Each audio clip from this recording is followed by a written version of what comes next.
Прожили с мамой всю блокаду в Ленинграде. Вот, была попытка у наших, в общем, самые близкие люди, вот, собственно говоря, благодаря которым я и жива осталась впоследствии, у них дочь работала на каком-то крупном заводе. Ну, я ребенок была, я подробностей всех этих не знаю. Я знаю, что этот завод, значит, эвакуировали. И ей, кем она была, не могу вам сказать, но ей предоставлялось чуть ли не целый вагон на всю семью, там родственников много. А так как мы были очень близкими людьми, вот, то они сказали, чтобы мы с мамой тоже присоединились к ним, к эвакуации. Но на наше счастье получилось так, что какие-то документы они не успели оформить на всех. И поэтому состав ушел, а мы все остались в Ленинграде. И самое ужасное то, что этот состав был разбомблен. И когда моя мама об этом узнала, она сказала, что все, мы никуда не едем, что будет, то будет. И я знаю, что у нее до конца войны хранилась бутылочка уксусной эссенции. На случай, если вдруг, не дай бог, что-то вот немцы войдут в город, вся тяжесть такая физическая ложилась на мои плечи. Ну, во-первых, надо было привезти воду. Воду привозили с реки Фонтанки, это 2 квартала от нашего дома.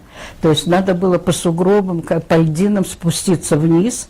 Вот там были лунки прорублены, и там, значит, мы ковшиком зачерпывали воду, ведра на саночки, и надо было еще как-то поднять наверх это все.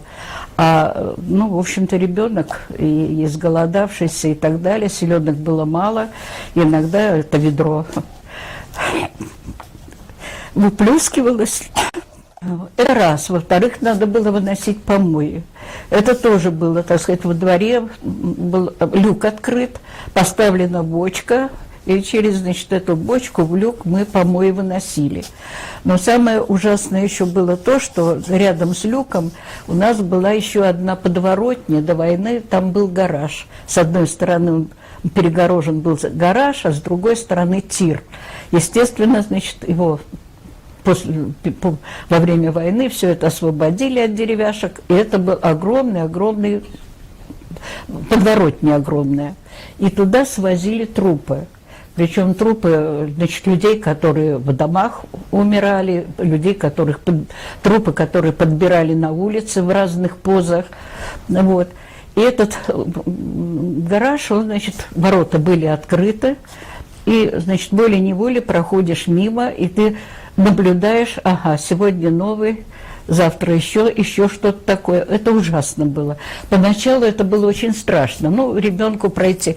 Потом, вы знаете, люди ко всему привыкают и совершенно спокойно уже на это реагируешь. И самое ужасное, что смерть, она не пугала уже. Это вот было настолько естественно, что вот ребенок, вот для меня слово «смерть» это естественно, все умирают. Ну, значит, и мы умрем.